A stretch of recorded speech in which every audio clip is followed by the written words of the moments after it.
কিসে কৃষ্ণের ভজন হবে জানো না রে অভ্রান্ত মন। বাবা যাদের গুরু বেঁচে আছে যতটুক পারো তার সাথে সাক্ষাৎ রাখো, তার গোলামি কইল, তাহলে হয়তো এই পাপ দেওয়াটা মুক্ত হয়ে যাবে। যার সাথে নাই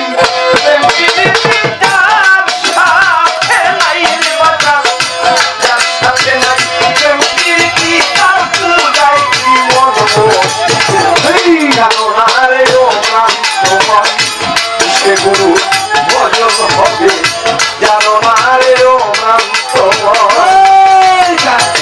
যার সাথে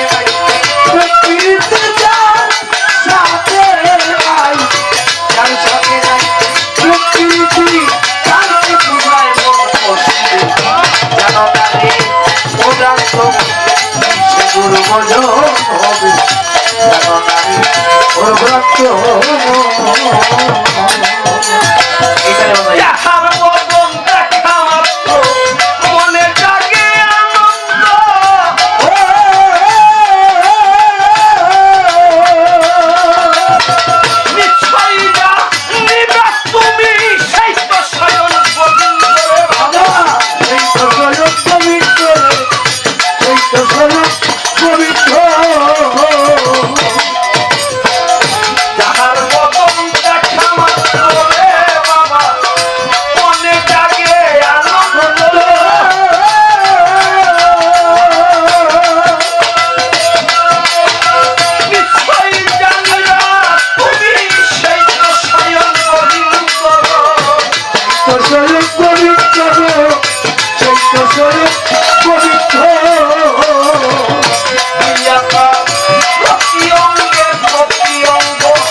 দুর্গজন হবে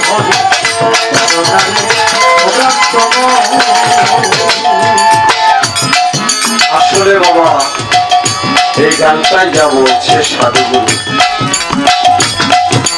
যার সাথে নাই প্রেম প্রীতি তার পূজায় কি মন বসিবে, কখনো না। গুরুর কাছে মায়াত নিচ্ছি, আমার তো কাম হয়েই গেছে। না বাবা এরকম বিষয়টা না। একটা লোহার জিনিস যদি আপনি রাইখা দেন এক জায়গায় আইনা 6 মাস নাড়াচাড়া করেন না, দেখবেন ওটা জম ধরতে আর সময় লাগবে না। আর যদি ওটা ডেলিভারি মাথা কষা করেন ওটা চিকচিক করবো, যা আনছেন তার থেকে আরো সুন্দর হবে। যারা গুরুর কাছে গেছেন এই জীবন জৈবনটা গুরুর চরণে সঁপে দিচ্ছেন, সেই প্রাণ বন্ধুকে গুরু উছিলায় পাওয়ার জন্য, পরপারের রাস্তাটা সোজা করার জন্য তারা বাবা গুরুর সেবা যত্ন গোলামি যতটুক পারেন করবেন। আমার মতো যদি কপাল পোড়া আমি একজন বাবা সেরকম না পারলাম গুরুকে চিনতে, না পারলাম